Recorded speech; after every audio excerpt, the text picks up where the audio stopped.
I heard her whisper before I even stepped fully into the room, sharp as a pin and twice as unnecessary. "Her clothes always look so cheap," Emily murmured to her cousin, thinking I couldn't hear. For a moment, the air in my son's living room felt colder than the February wind outside. It's strange how a single sentence can slice through years of polite smiles and Sunday dinners.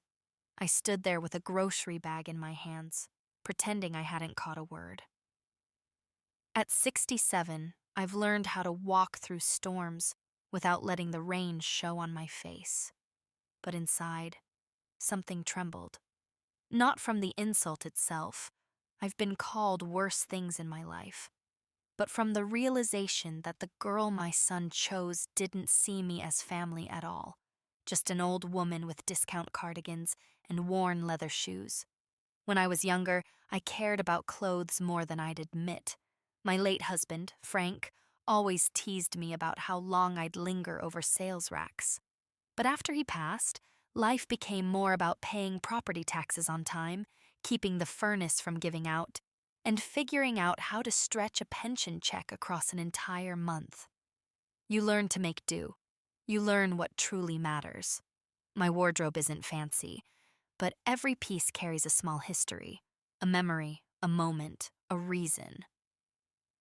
I remember when my daughter-in-law first entered our lives. Emily walked in like spring sunshine, bright and confident, with glossy hair and a laugh that seemed rehearsed but pleasant. I wanted to love her. I tried.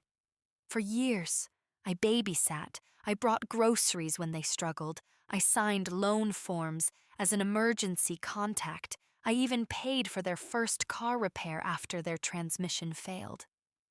I kept the receipts in a little blue folder, though I never planned on bringing them up. Kindness shouldn't require evidence. Still, something shifted slowly, quietly. Each favor turned into expectation. Each expectation became entitlement. If I showed up 10 minutes late, she'd sigh. If I brought the wrong brand of cereal, she'd exchange it behind my back. I told myself she was just stressed, just young, just overwhelmed. But the truth settled in like dust on a bookshelf. She didn't appreciate me. She barely tolerated me. That night, after her comment about my clothes, I helped set the table as if nothing had happened. My hands moved automatically, placing forks and smoothing napkins, but my mind floated somewhere far away. There was a tightness in my chest I hadn't felt in years, the same kind that used to come after Frank and I argued about money, or when I realized I couldn't afford the new coat I'd been eyeing. A familiar ache, sharp but enlightening. I watched Emily scrolling on her phone while I cooked her family dinner. She didn't lift a finger to help. She didn't thank me either. My son, poor thing, was oblivious. He always tried to keep peace, even if it meant ignoring the cracks forming right under our feet. Later, when I returned home, I walked into the quiet of my little house and turned on a single lamp in the living room. Warm light spilled across the photographs on the mantel. My wedding picture. My son at age 4 with his wild curls. The first house Frank and I bought with a loan I thought we'd never finish paying off. I sat down slowly, letting the silence settle around me. And then, without planning to, I opened the old wooden chest near the couch. Inside were things no one else knew I had, things I'd tucked away from a long life of hard work and careful saving, a lifetime of choices, a lifetime of survival. Not everything I owned was as cheap as Emily imagined. As I ran my fingers over a small velvet pouch, a feeling stirred in me. Steady, quiet, resolute. I wasn't angry, but I was done being dismissed, done being treated like background scenery in my own family.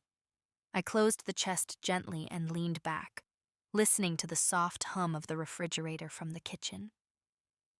I didn't know exactly what I would do yet, but for the first time in years, I felt a sense of direction forming inside me, a calm understanding that I didn't need to raise my voice to change my life. I only needed to stop giving people permission to walk over me. That thought alone warmed me more than any expensive coat ever could. I woke the next morning with the echo of Emily's words still lingering in my ears. It's funny how an insult can settle into the cracks of your mind even when you tell yourself you're too old to care. I made my coffee slowly, the way Frank used to like it. 2 spoons of sugar, a quiet stir, the aroma filling my small kitchen. The sunlight came through the curtains in soft stripes, warming the linoleum floor and reminding me that life goes on, even when people disappoint you. As I sipped, I thought back to all the years I'd spent holding my tongue. I'd worked double shifts at the nursing home when my husband got sick. I'd clipped coupons until my fingers cramped. I'd accepted hand-me-down furniture, taken second jobs, and done whatever needed doing so that my son could go to college without worrying about bills. I don't regret any of it, but somewhere along the way, I suppose I taught the people around me that I didn't need much, that I didn't mind being the one who always gave more than she received. Around mid-morning, I received a text from Emily. No greeting, no warmth, just a short message asking if I could pick up their dry cleaning since she was swamped. I stared at the screen for a long moment. There it was again, the presumption, the expectation, the silent belief that I existed to make her life smoother. I almost said yes, out of habit. But then I caught sight of the blue folder sitting on my dining table, half pulled from my purse where I'd left it the night before. Inside were years of receipts, car repairs I'd paid for, credit card bills I'd helped them settle when times got tough, even the moving company invoice from when they'd shifted into their first home. I'd saved everything, not to confront them, but because old women keep papers the way some people keep diaries. They remind us of what we've survived. I didn't answer Emily's text right away. Instead, I put on my coat, yes, the same cheap one, and walked to the bank downtown. My breath fogged in the cold as memories drifted in with each step. The teller, a polite young man named Joseph, greeted me with the same respectful warmth he always had. He knew me by name. He knew I'd been responsible, careful, steady all my life. I withdrew a small stack of documents I hadn't touched in years. Old investment papers, inheritance slips from my sister who'd passed, copies of land deeds Frank and I had purchased when property was still affordable. These weren't secrets, just things I'd never flaunted. Quiet blessings that I'd guarded with humility. As I signed my name on each release form, Joseph gave a small whistle under his breath. "Mrs. Atkins," he said gently. "Not many people your age manage their affairs this well." I smiled, though my heart felt heavy. Not many people know what I've had to manage. He nodded, understanding more than I expected. On my way home, my phone buzzed again. Emily asked if I'd seen her message. No, please, no, thank you. Just impatience. I slipped the phone back into my purse without replying. Not out of anger, but because I needed space to breathe and think. The sky had turned a soft winter gray by the time I got back to my porch. I paused before unlocking the door, feeling the weight of the documents in my bag. It wasn't about money. It wasn't about proving anything. It was about reclaiming the parts of myself I had quietly allowed others to overlook. Inside, I set the papers on the coffee table, right next to the velvet pouch from the night before. I wasn't sure yet what they meant for the path ahead, but they reminded me of something important. My life had value long before anyone else recognized it. That afternoon, Emily sent a third message, this time with a little edge of annoyance. I finally wrote back, telling her kindly but firmly that I wouldn't be available today. No explanation, no apology, just a boundary. It surprised me how liberating that tiny act felt.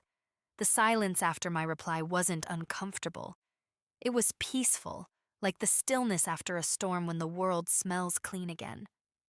I made myself tea, sat in my favorite armchair, and watched the neighborhood children walking home from school. Their backpacks bounced as they laughed, their cheeks rosy from the cold. For a moment, I felt something loosen inside me, a sense that maybe, just maybe, the rest of my life didn't have to look like the years I'd already lived.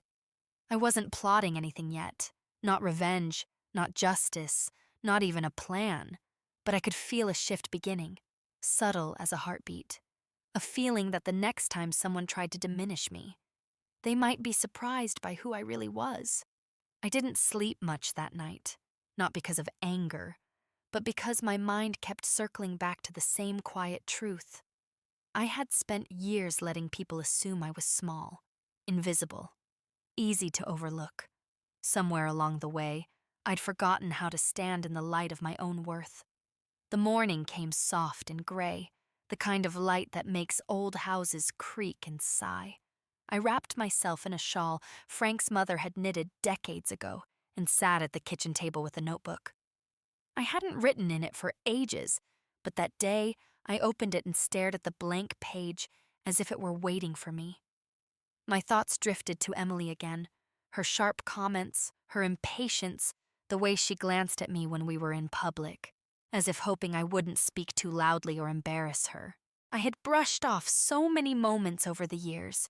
The time she joked to her friends that I shopped like a retired librarian. The Thanksgiving she corrected my recipe in front of everyone. The Christmas she said my gifts were sweet but outdated. At the time, I swallowed it all because I was trying to hold the family together, trying to be the easy one, the one who never caused trouble. But now, after hearing her call my clothes too cheap, something inside me had cracked. Not broken, but opened. And in that opening, I saw myself clearly for the first time in a long while. I had bent too far, apologizing for things that required no apology.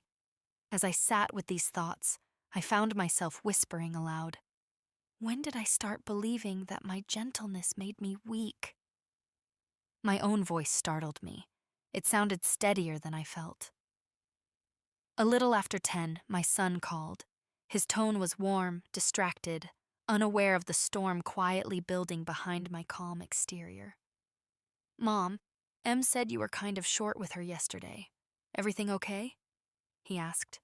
I swallowed, choosing my words carefully. "Everything is fine," I said softly. "But I'm going to start taking better care of my time. I won't be available as often." There was a pause, a tiny hitch in his breath. "Oh, okay. I just hope nothing's wrong." I smiled even though he couldn't see it. "Nothing's wrong. Something's just changing." After the call, I took out the blue folder again. I spread the receipts across the table, not to tally them, but to remind myself of the truth I had buried for years. Every slip of paper was a quiet act of love, and everyone had gone unnoticed. I asked myself that as I reread an old mechanic's invoice with my signature at the bottom. Not angry, just aware in a way I hadn't allowed myself to be. Around noon, someone knocked at the door. It was Mrs. Turner from next door, holding a bag of lemons from her tree. She chatted for a moment, but when she looked into my eyes, she tilted her head. "You seem different today," she said. I hesitated, then replied, "Maybe I'm finally waking up." She nodded knowingly, as if she understood far more than she said. When she left, the house felt different, brighter somehow, as though my own decision to stop shrinking had opened a window somewhere. That evening, I made myself a simple dinner, turned on an old jazz record, and let the music float through the living room. I wasn't planning revenge. Not yet. I wasn't even sure I wanted anything dramatic. But I knew now that something had shifted in me. And once a shift like that begins, it rarely stops. I set down my fork and looked around my small, warm home. It was modest, yes, but it was mine, every inch of it built from years of work, sacrifice, and quiet strength. Emily had no idea who she was underestimating, and soon enough she would. 2 days passed before I saw Emily again. I spent them moving through my routines with a strange, steady clarity, watering my plants, organizing the hall closet, baking banana bread just because the house felt better with the smell of something warm inside it. All the while, a quiet thought simmered beneath everything. I would no longer be the person they leaned on without gratitude. On the third afternoon, my son called to ask if I could stop by to watch their little boy, Henry, for an hour. I adore that child more than air itself, so I agreed. When I arrived, Emily opened the door with a strained smile that didn't reach her eyes. Her makeup was perfect, her hair pinned back as if she were preparing for a photo shoot rather than an errand. She barely greeted me before handing over a list of instructions printed from her phone. Snack limits, screen time rules, nap window reminders. It was far more detailed than necessary, but I accepted it without comment. As she reached for her purse, she paused and glanced at my coat, the same old one she had mocked without knowing I'd heard. Her eyes flickered with something between discomfort and superiority. "You know, Mary," she said lightly, "you really should treat yourself to something new now and then. You don't want people to get the wrong impression." I felt a stillness settle inside me. Not anger, something calmer, more rooted. "People who matter don't get the wrong impression," I replied softly. Her eyebrows lifted. She wasn't used to me speaking with such quiet certainty. Before she could answer, Henry toddled in calling, "Nana!" and the moment dissolved. Watching him play steadied me the way nothing else could. His little hands moved with absolute trust, his giggles bubbling up like spring water. Children don't know how to take advantage. They only know how to love. When my hour was up, my son walked me to the porch. "Mom," he said gently, "I think Emily feels like maybe you're pulling away." I looked at him, my sweet boy, who was no longer a boy. "I'm only stepping back from being taken for granted," I said. "There's a difference." He frowned slightly, not defensive, just confused. "I don't want you to feel unappreciated." "I do feel it," I replied, "but I'm doing something about it." He didn't press further. He hugged me, and for a moment, I remembered holding him as a newborn, promising him I'd give him everything I had. I kept that promise, but somewhere along the line, he and his wife forgot that I was more than a resource. I was a person. On my way home, the winter sun hung low, brushing gold against the rooftops. I stopped by the mailbox and found an envelope from my insurance company, confirming a policy update I'd made years ago. Something about seeing my own name printed so officially reminded me again of my autonomy, my ability to shape my life even now. Inside the house, I laid the envelope beside the documents from the bank. My small living room looked like the beginning of a story I hadn't told yet, one where my worth wasn't hidden in drawers or folded behind gentle smiles. That evening, I received a message from Emily, just 3 words: "We need talk." I stared at it for a long moment. The grammar alone told me she was emotional, but I didn't rush to reply. I brewed chamomile tea, let the steam rise around my face, and listened to the quiet hum of the heater. I thought about all the years I had bent to avoid conflict, all the times I had stepped aside to make others comfortable. Then I wrote back, "Tomorrow works." As soon as I sent it, I felt something settle inside me, a calm acceptance that whatever conversation awaited would not shake me. Not anymore. I wasn't seeking a fight, but I wasn't afraid of one either. For the first time in a long while, I felt entirely myself. I woke the next morning with an unexpected sense of steadiness, as if my spine had grown an inch overnight. The sky outside was pale and muted, the kind of winter morning that makes you move slowly, choosing your steps with care. I made coffee, buttered a slice of toast, and sat by the window watching a lone dog trot down the street with purpose. Even he seemed to know exactly where he was going, something I was beginning to understand for myself. At 10 sharp, Emily arrived at my house. She never came unannounced, and certainly not alone, so seeing her step onto my porch with her arms crossed sent a ripple of surprise through me. She knocked lightly, almost delicately, as though afraid the door might push back. When I opened it, she offered a tense smile.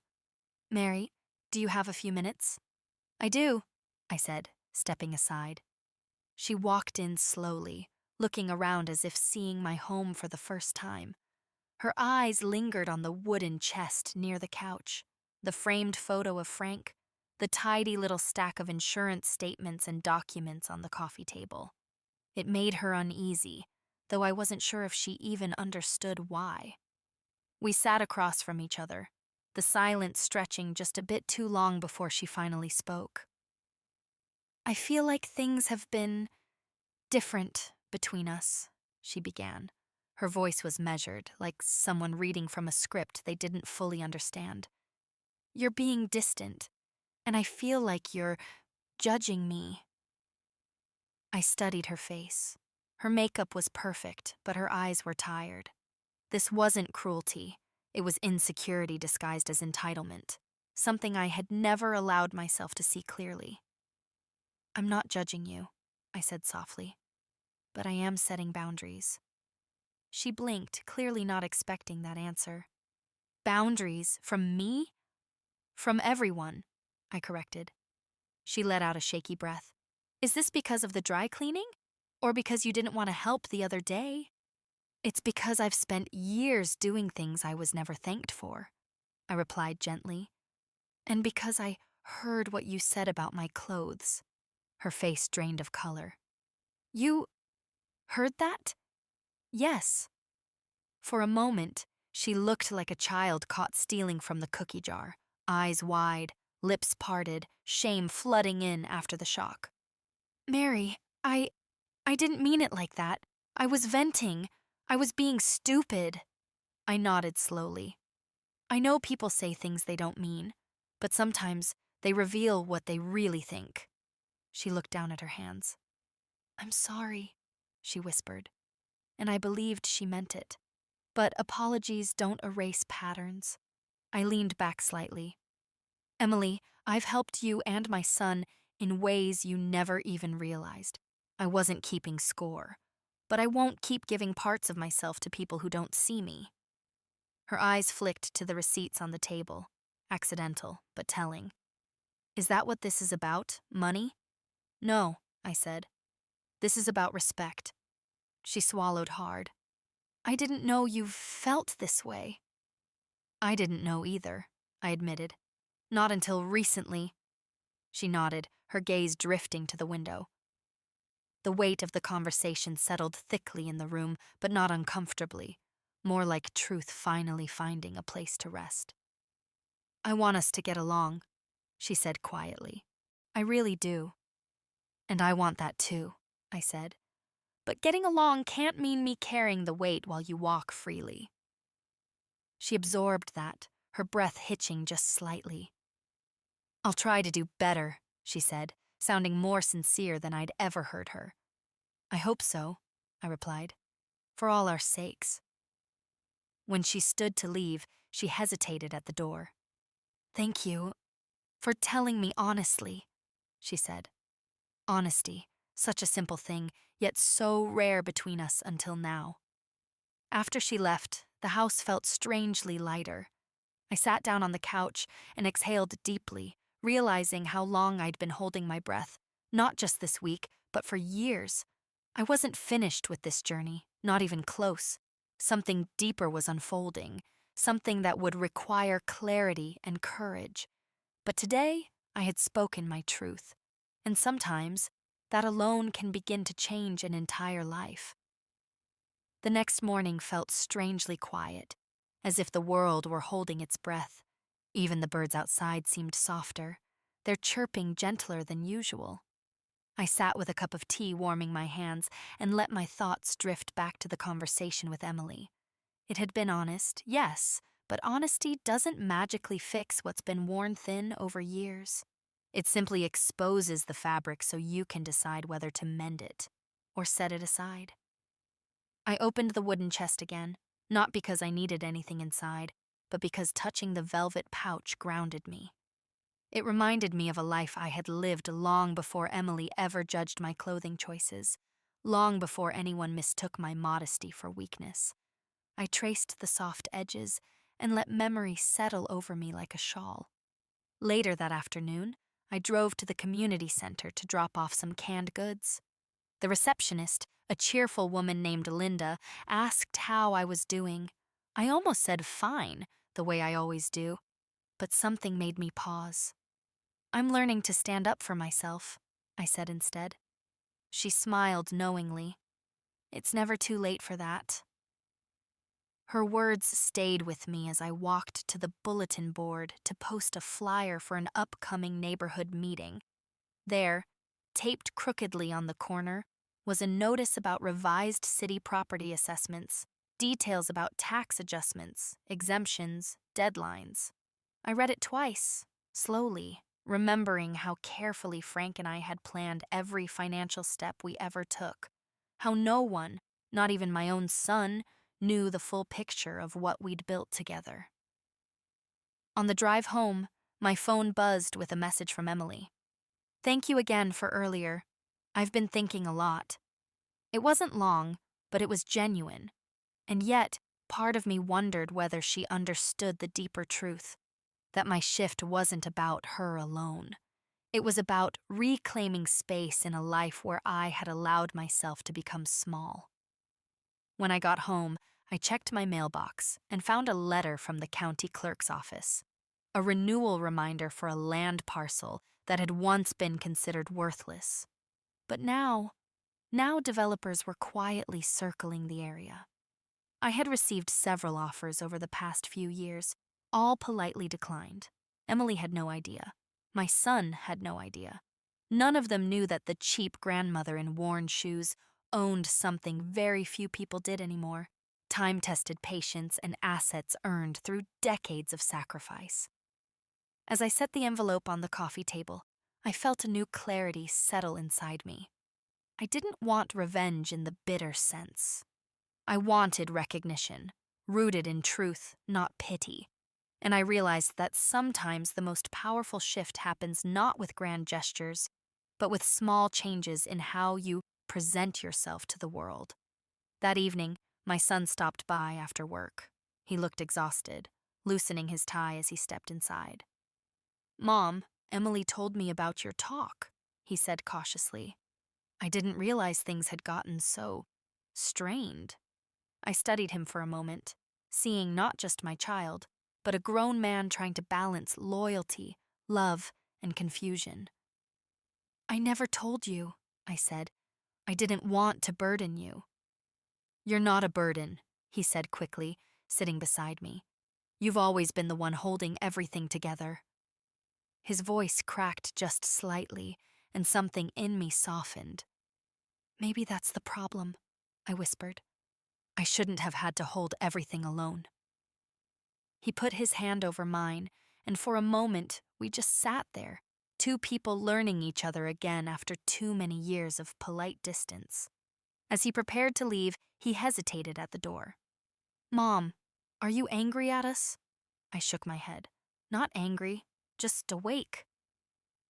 After he left, the quiet returned, but it wasn't heavy. It felt like a room being aired out after too long. I sat back in my chair, exhaled slowly, and let the truth settle in my bones. Did you ever realize too late that you were being used? And once you saw it, did you feel the strange mix of sadness and relief, the kind that tells you life is about to change? That night, I felt both. And for the first time in years, I welcomed the change. A week passed quietly after that, each day unfolding with a softness I hadn't felt in years.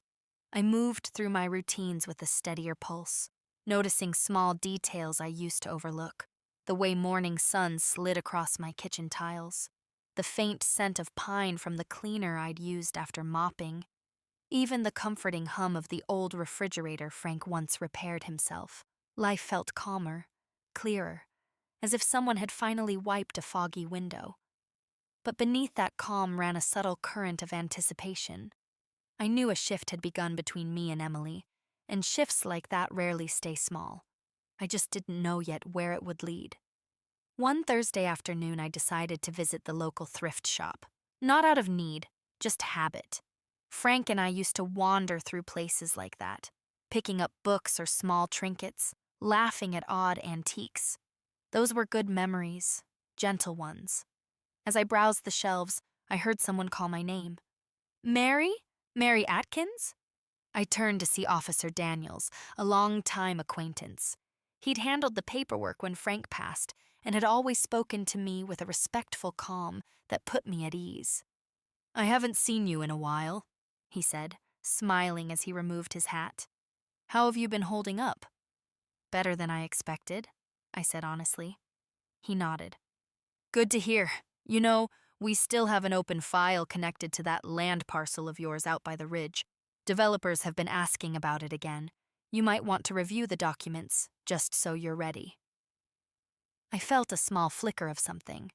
Maybe pride, maybe resolve. Thank you, I said. I'll look into it. He tipped his hat and moved on, leaving me standing beside a shelf of mismatched china. Emily had no idea I had dealings with county officers and clerks for years. She saw an old woman in worn clothes, not someone who'd navigated property laws, inheritance forms, insurance claims, medical bills, and decades of financial survival. People like her often mistake quiet women for uninformed ones.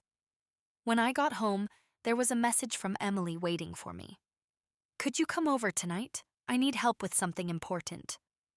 Normally, that word, help, would have made me weary, but something about her tone felt different, almost hesitant. I agreed, curious but cautious. When I arrived, she was sitting at the dining table, papers spread out like fallen leaves. She looked pale, nervous, nothing like the polished woman who had once dismissed me with a glance. I didn't know who else to ask, she said, voice trembling slightly. We got a warning from the bank. Something about an overdue fee we didn't realize was piling up. I don't know how to sort through all this. I looked at her carefully. She wasn't manipulating me. I could feel that. She was overwhelmed, truly. And for the first time, she wasn't hiding it behind annoyance or superiority. Let me see, I said gently. She handed me the papers. It didn't take long. One misplaced automatic payment, dmit, an expired card, and a failure to read 3 mailed notices. Nothing dire, just neglected. This is manageable, I told her. You're not in trouble. You just need to follow the steps the bank outlined. I can write it out clearly for you. Relief flooded her face. Thank God, I've been terrified all day. As I explained what she needed to do, I noticed how closely she listened, her posture softening with each sentence. When I finished, she stared at me for a long moment. Mary, I didn't know you were so good with this kind of thing. I offered a small smile. There's a lot you don't know about me. She swallowed hard, understanding more in that moment than any lecture could have taught her. I'm starting to realize that. As I gathered the papers into a neat stack, she hesitated. I want to do better, she said quietly. With you, with how I treat you, I guess. I had this idea of who you were, and it wasn't fair. I nodded. We all make assumptions. What matters is whether we grow past them. When I left their house, the night air felt crisp, the streetlights casting long, soft glows on the pavement. I paused by my car, breathing in the coolness, feeling something inside me shift again. Not backwards, not forwards, but deeper. This wasn't revenge. Not yet. This was revelation, theirs and mine. And sometimes, revelation is the first step toward transformation. The days that followed unfolded with a strange, delicate balance. Emily was polite, almost careful with her words, as if afraid she might bruise something fragile between us. My son hovered quietly, watching us both with the cautious hope of someone who sensed change but didn't yet understand its direction. I, meanwhile, moved through my life with a calmness that felt new, like slipping into a room I'd forgotten I once owned. One morning, as I sorted through mail on my kitchen table, I found a letter from the county assessor's office regarding the land parcel the developers kept circling. It wasn't urgent, just a notice about updated valuations and documentation deadlines. But seeing my name in bold print did something to me. It reminded me that there were parts of my life no one else had ever taken the time to understand. I wasn't just a grandmother with thrift shop clothes and time to spare. I was a woman who had weathered storms quietly, strategically, and with far more resilience than anyone suspected. Later that afternoon, I stopped by my son's house to drop off a casserole. Emily opened the door, her expression softer than I'd seen in years. She accepted the dish with both hands, almost reverently. "Thank you," she said earnestly. "Really." "You're welcome," I replied, stepping inside. She hovered near me as I removed my coat. It was that same old coat she had once mocked, but now her eyes lingered on it with something closer to reflection than judgment. "I wanted to ask you something," she said finally.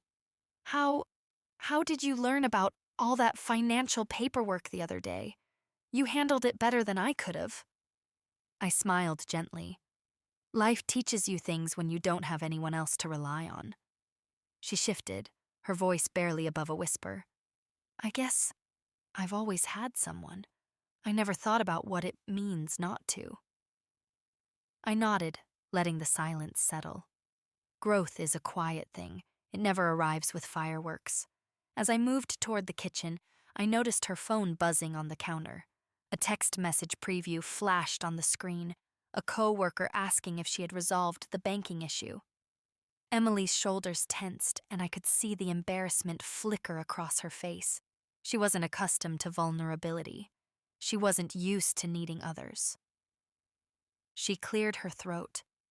"I'm sorry if I've seemed ungrateful all these years.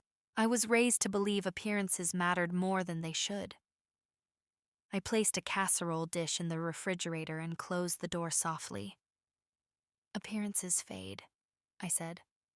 "Substance doesn't." She absorbed that slowly, as if tasting the words. Before I left, Henry ran into the room with a drawing, crayon scribbles of him, his parents, and me. He'd drawn my coat in bright blue. Children see truth without filters.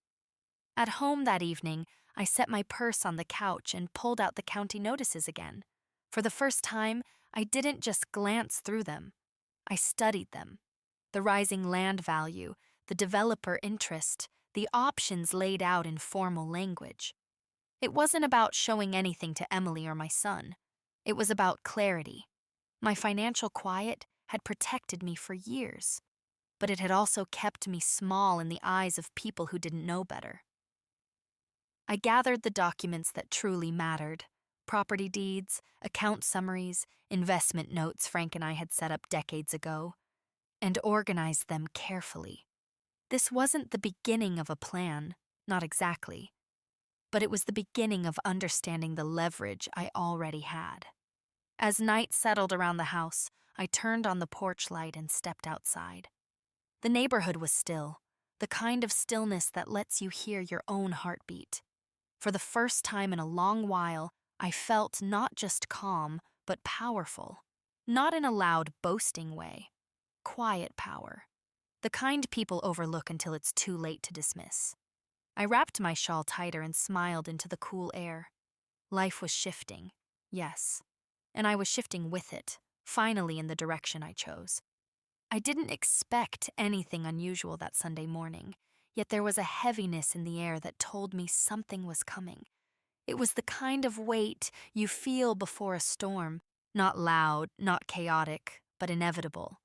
I dressed slowly, choosing a soft knit sweater, and the same old skirt I'd worn for years. There was comfort in familiar fabric. It kept me grounded while everything else seemed to shift beneath my feet. The sun was barely up when my phone buzzed. A message from my son. "Mom, could we stop by this afternoon? Something we need to go over." My first instinct was worry. Years of conditioning, I suppose, but then a steadier voice inside reminded me. Whatever this was, I was no longer the same woman who swallowed discomfort to keep the peace. I spent the morning cleaning in small circles around the house, wiping down countertops, dusting shelves, folding and refolding the dish towels. I wasn't nervous. Not exactly, just aware. Change has a sound to it, a hum. And that morning, it moved through every room. By the time they arrived, the sky had turned pale gold. Emily stepped in first, followed closely by my son and little Henry, who ran to me with open arms. I lifted him, inhaling the warm, sweet scent of childhood, graham crackers and apple juice. He was a reminder that love, real love, is simple, but the tension in the room wasn't simple.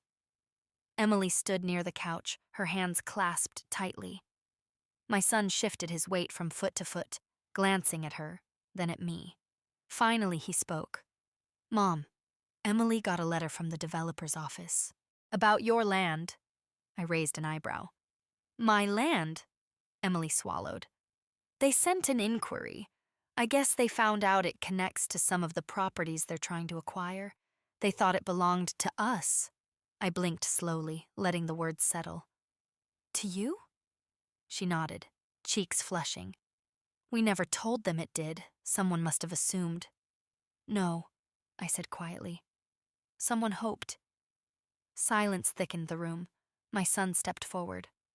"Mom, we weren't trying to claim it. But when Emily told me what it was worth now, I realized we should probably talk about your plans for it." There it was, the first ripple of the deeper conversation they had come for. My son didn't sound greedy. He sounded confused, maybe overwhelmed, trying to understand how the woman he thought he knew had assets he'd never imagined. I motioned for all of them to sit.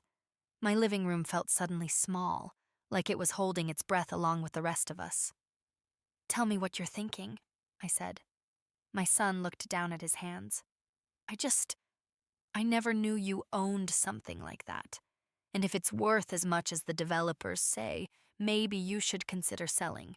It could help you, or," he hesitated, "it could help all of us." I studied him, not with judgment, but with the clarity that comes from years of watching someone grow without fully seeing who they've become. Emily spoke next, quieter than I expected.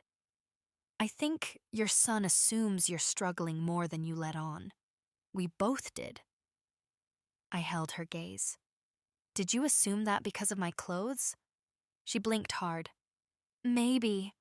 Partly, and I'm ashamed of that." I nodded. "Good. Shame can be a teacher if you let it." She lowered her eyes. My son leaned in.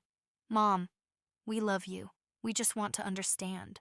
Why didn't you ever tell us about the land?"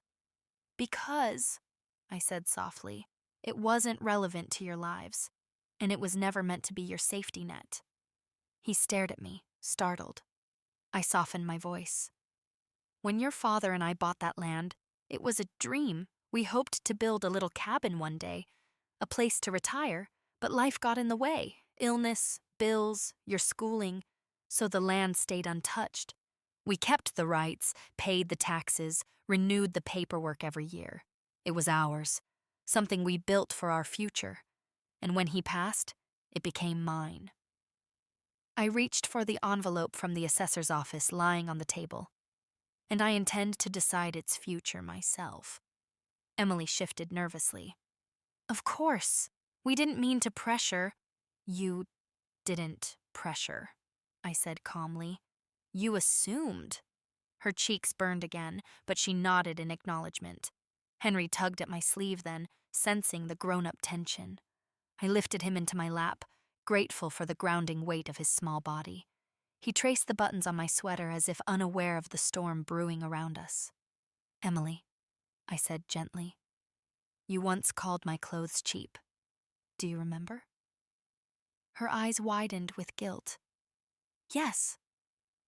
"But the truth is," I continued, "I live modestly because I learned long ago that life can turn on a dime.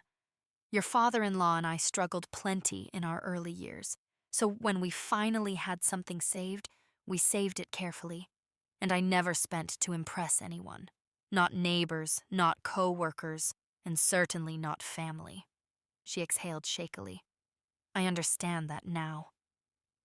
My son looked between us with a mixture of confusion and admiration. "Mom, I'm sorry. I should have asked more, listened more.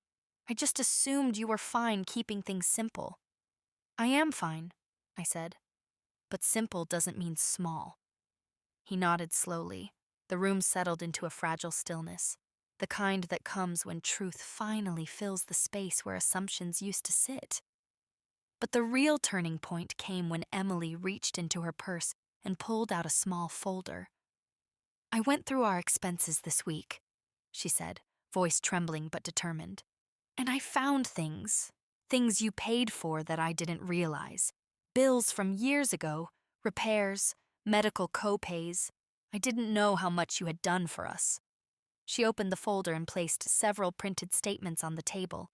Digital transfers, invoices, receipts, showing my name and signature. My heart tightened. She had gone looking, not to accuse, but to understand. "I'm so sorry," she whispered. "I took so much without thinking about what it cost you." "You were young," I said. "And you thought help was endless." She nodded, tears welling. "But I don't want to be that person anymore." The sincerity in her voice reached me in a way nothing else had. She wasn't just apologizing, she was changing, trying to, struggling to, and that, more than anything, mattered. My son cleared his throat softly. "Mom, whatever you decide about the land, whatever you choose to do with your future, we're here, and we respect it." Respect? A word that had been missing for so long it almost startled me to hear it. I studied both of them, their uncertainty, their hope, their flawed, complicated love, and something inside me eased. Not forgiveness exactly, but recognition, understanding, a beginning. I placed my hand over the documents on the table, feeling the textured edges beneath my palm. "I'm not selling the land right now," I said finally. "I'm taking my time. I'm understanding my options. And I won't let anyone, developer or family, rush me." My son nodded immediately. Emily whispered, "Of course." "And," I added gently, "I won't be leaning on either of you for decisions. This is mine to manage." They both accepted this with quiet humility. We spent the rest of the visit playing with Henry, watching him stack blocks and topple them over with triumphant laughter. It felt normal in a way I hadn't expected. Peaceful, warm, unforced. When they left, Emily hugged me first. Not a polite hug, not a stiff one, a real one, full of unspoken things. Gratitude, regret, respect. "Thank you for giving me another chance," she murmured. I held her briefly. "Just don't waste it." She nodded, stepping back with misty eyes. After they drove away, I stood on my porch and watched the quiet street. The winter light glowed softly on the pavement, illuminating the world in gentle gold. Inside, the house felt lighter than it had in years, not because the conflict was gone, but because the truth had finally been spoken. I put away the land documents, sliding them into the wooden chest beside the velvet pouch. I closed the lid with a steady hand. For the first time in a long while, I felt not just respected, but seen. And the calm that filled me then was deeper than any victory, any revenge could ever have offered. I wasn't finished with my journey, but I was stepping into the next part of it with clarity, confidence, and a heart no longer bent under old habits. A life reclaimed, slowly, quietly, fully, one boundary, one truth, one moment at a time. Spring came slowly that year, like an old friend easing herself into a chair. The snow melted in shy patches along the sidewalks, and the bare trees outside my window began to show the faintest haze of green. My life, in its quiet way, was changing too. I had settled into my new rhythm. Fewer yes answers, more gentle no replies. Long walks, mornings with coffee instead of rushing to solve someone else's crisis. I started attending a budgeting workshop at the community center once a week, mostly just to listen at first. Young mothers sat with notebooks open, staring at numbers that scared them. One day, when the volunteer speaker didn't show up, Linda at the front desk looked at me with wide, hopeful eyes. "Mary, you've been through enough for 3 lifetimes," she said. "Would you mind filling in?" I surprised myself by walking to the front of the room. I didn't lecture them. I just told them about bills I'd faced, hospital statements that made my hands shake, property tax notices with deadlines highlighted in yellow, the way I'd learned to call customer service and ask the hard questions instead of just paying whatever they said. I talked about reading contracts twice and saving receipts in folders, even when people rolled their eyes and said it was unnecessary. By the time I finished, those women weren't looking at me like an old lady anymore. They were looking at me like someone who'd walked the same dark roads and come out the other side with a flashlight in her hand. Afterward, one of them, a girl no older than 25, approached me with tears in her eyes. "No one ever talks to us like this," she said. "Like we're capable." "You are capable," I told her. "You just need information and courage." Walking home that afternoon, carrying a folder of handouts Linda insisted I take for a next time, I felt something rise in my chest, an odd blend of purpose and peace. I wasn't just reclaiming my life, I was using it. A few weeks later, on a Wednesday afternoon, everything shifted again. I was sorting laundry when the phone rang. The caller ID showed a number from a nearby city office. I let it buzz twice, then picked up. "Mrs. Atkins?" a crisp female voice asked. "This is Rachel Lawson, legal counsel for Crestline Development. We've been in contact with the county about a parcel of land under your name. We'd like to schedule a meeting to discuss a purchase proposal." Her tone was polite, but it carried an assumption that of course I would be eager, perhaps even desperate, to hear what they had to offer. "I'm aware of the interest," I replied calmly. "I've received your letters." "Wonderful," she said, relieved. "Your son mentioned he might attend on your behalf if you prefer, but we do need the deed holder present to sign. Would Friday at 10 work for you?" The words slid right past me, but the meaning didn't. "On my behalf?" I repeated. "No, I'll attend. Alone." There was a short silence on the line. "Of course," she said quickly. "You're welcome to bring anyone you like. We just want to make sure you feel supported in the process." I smiled to myself. Support meant something different to them than it did to me. "Actually," I said, "there is someone I'd like there, but it won't be my son." That evening, I pulled the wooden chest from its place near the couch and opened it slowly. The lamplight caught the edges of old photographs and envelopes, and at the bottom lay the small velvet pouch I had touched so many times without ever fully opening. I loosened the drawstring with fingers that trembled just a little. Inside lay my engagement ring, the one Frank had slipped on my finger when we were too poor to dream of anything beyond the next month's rent, and beside it, a tiny brass key to a safe deposit box. We had set it up after his first health scare. "Just in case," he'd said. Inside were copies of our most important documents, along with a few things he wanted me to have whether he was around or not.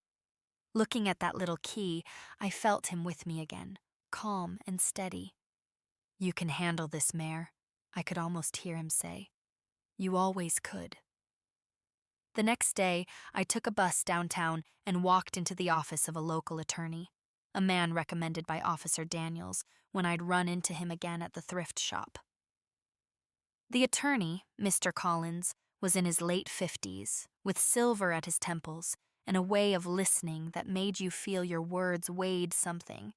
I laid everything on his polished desk: the original deed, the property tax receipts, the letters from Crestline, the county valuation notices, and a neat page of questions I'd written the night before. I also handed him a printed email chain from the developer, including one message where someone had mistakenly copied my son as if he were the owner. He adjusted his glasses. You're very organized, Mrs. Atkins. I've had a long time to practice, I said. He reviewed everything carefully, making notes. This parcel has increased in value significantly, he said.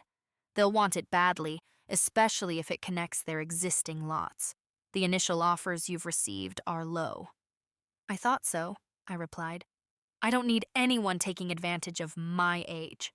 His jaw tightened slightly. They're not supposed to assume that, but they do. We talked for nearly an hour. He explained my rights, what I could negotiate, and that I was under no obligation to sell at all. He walked me through the language in their draft purchase agreement line by line, pointing out clauses where they tried to rush the closing or restrict my ability to back out. I'd like you to attend the meeting with me, I said. He nodded. I'd be glad to. Do you want your family there? I thought about to Emily's flushed cheeks, my son's startled eyes, the folder of old receipts she'd found and laid out on my table. I want them to know who I am, I said slowly. Really know, but I don't want them speaking for me. Then you'll introduce me as your attorney, he said, and you'll answer as you see fit. When Friday came, the sky was clear and bright, the kind of blue that made the city buildings look freshly washed. I dressed in my usual way, a simple blouse, my familiar skirt, the same coat Emily had once called too cheap. But this time, I added one thing: the engagement ring from the velvet pouch, polished until it shone like a small, defiant star on my finger. At the Crestline office, glass doors slid open with a soft whoosh, welcoming us into a lobby that smelled faintly of expensive cologne and printer ink. My son and Emily were already there, seated stiffly on a modern gray sofa. Emily stood quickly when she saw me, her face a mix of worry and relief. Mary, we didn't know you'd bring a lawyer, she said, glancing at Mr. Collins. This is Mr. Collins, I said calmly. He's here on my behalf. My son opened his mouth as if to protest, then closed it again. He looked at me differently in that moment, and I saw it clearly. The shift between seeing me as someone to be shielded and seeing me as someone who had chosen how she wanted to stand. We were led into a conference room with a long table, a carafe of water, and a neat stack of folders at each seat. Miss Lawson, the developer's counsel, was there, along with a project manager whose name I promptly forgot, and a representative from the city planning office taking notes on a tablet. Mrs. Atkins, Ms. Lawson said warmly, standing to shake my hand. Thank you for coming. We're excited to work something out that benefits everyone. I'm sure you are, I replied, not unkindly. We took our seats. Papers were passed around, pages flipped. Numbers and dates and parcel codes rose and fell like a tide. I watched my son's eyes dart between the documents and my face, waiting to see if I seemed overwhelmed. I didn't. This section here, Ms. Lawson said, tapping a paragraph, simply expedites the closing once we agree on a price. We've already spoken informally with your son about timing, so this would... My son doesn't own the land, I said evenly. I do, and I was not part of those informal discussions. She blinked. Of course, that's why we're glad you're here today. Mr. Collins interjected, his voice calm but firm. As it's currently written, this clause removes Mrs. Atkins's ability to reconsider once initial signatures are given. We'll need that revised or removed. The city representative glanced up, suddenly more attentive. Ms. Lawson shifted in her chair. That language is standard. Standard doesn't mean fair, I said softly. For a moment, the room was utterly still. We went through each section like that. They tried professional charm, reassuring phrases, little attempts to rush past details. But every time they slid over something, I stopped them. I'd like that read out loud. I want that percentage spelled out, not implied. I don't agree to that timeline. Every time Mr. Collins backed me up with exact references, page numbers, and a few legal terms that made them straighten in their seats. At one point, the project manager mentioned a figure he called a generous starting point. It's 10% below last month's county valuation, I said quietly. I have the notice here. I pulled out the letter from my folder, slid it across the table. There was no anger in my voice, just fact. The city representative looked at the letter, then at them, and made another note on the tablet. My son stared at me with something like awe. Emily watched me as if seeing a stranger who felt strangely familiar. Ms. Lawson cleared her throat. We can adjust the offer, she said. Of course. I'm not in a rush, I replied. This land has waited for decades. It can wait a little longer while I decide what works for me. There was no way for them to argue with that without revealing their own urgency, and they knew it. We ended the meeting without signing anything. They would redraft the contract, I would think. Mr. Collins walked us to the elevator. You did very well, he said. Most people fold under that kind of pressure. I've dealt with hospital billing departments, I told him. This was nothing. In the elevator, my son finally spoke. Mom, I had no idea you could... He trailed off, searching for the right word. Advocate for myself? I offered. He nodded slowly. Yeah, that. Emily looked at my hands, at the ring, at the worn edges of my folder. I thought you needed us, she said softly. I do, I said. But not to speak for me. I need you to stand with me, not over me. Back at my house, later that afternoon, we sat around my kitchen table. The sunlight slanted in through the window, catching the steam curling up from the pot of tea. I pulled out another set of papers, not related to the developer this time. What's that? My son asked. My updated will, I said. His shoulders tensed. Emily's fingers tightened around her mug. I've been working with Mr. Collins, I continued. I've set aside enough for myself to live comfortably and to make the choices I want while I'm still here. I've put part of the potential land sale into a trust for Henry's education. The rest will be divided between some charities I care about and what's left for you. My son swallowed. Mom, we never wanted to make you feel pressured about money. I held his gaze. Maybe not on purpose, but for years everyone assumed my resources and my time were there for the taking. I'm simply making it clear that they're not. Emily's eyes filled, but she didn't look away. You're right, she said. We leaned on you without thinking about what it cost you, and we made assumptions about your future like it was already ours. I reached across the table and touched her hand. I don't want you to feel punished. I want you to understand that I have a life too. Goals, desires. I want to see the ocean again, maybe take a train trip, join that painting class at the center, buy a coat because I like it, not because it's on clearance. That's what this money is for. My son exhaled slowly. Then that's what you should do. He meant it. I could hear it in his voice. Something in him had shifted too, stepping out of the comfortable illusion that I existed only as his safety net. In the weeks that followed, the The changes came steadily, like a quiet rain. Crestline sent a revised offer, higher, cleaner, respectful. With Mr. Collins's help, I negotiated an easement instead of a full sale.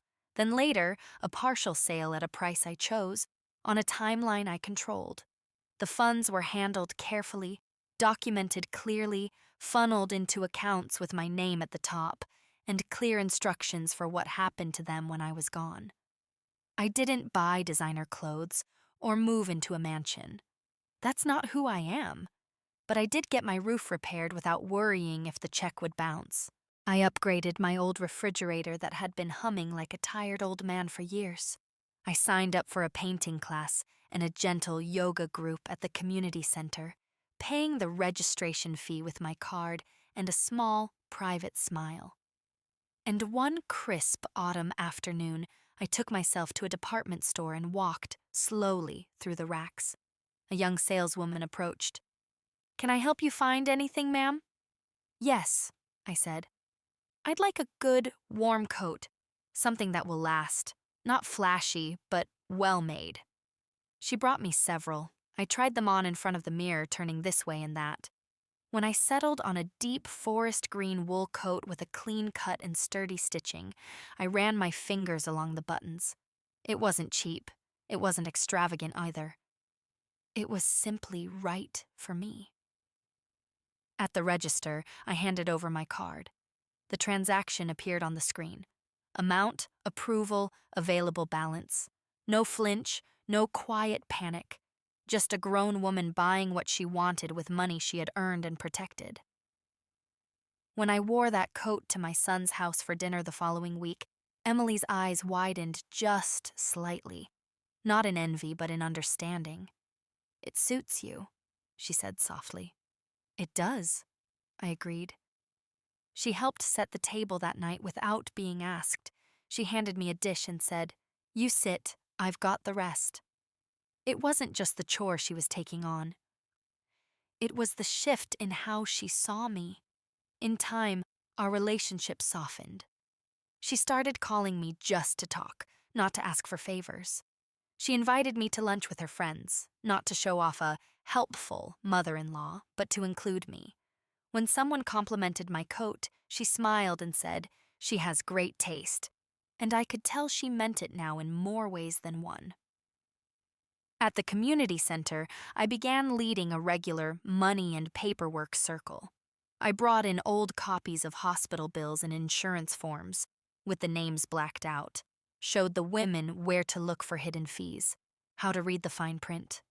I watched them sit up straighter as they realized how much power they had simply by understanding the language that had always been used against them. You'd be amazed how many battles in life are won not with fists or shouting, but with a calm voice, a clear question, and a piece of paper you actually read. One evening after a session, a young woman hugged me tightly. "You're like the grandmother I wish I had," she said through tears. I walked home under a violet sky, the new coat warm on my shoulders, and felt full. Not of anger, not of resentment, but of something far better. Purpose, autonomy, peace. My revenge, if you want to call it that, never came in the form of dramatic confrontations or shouting matches.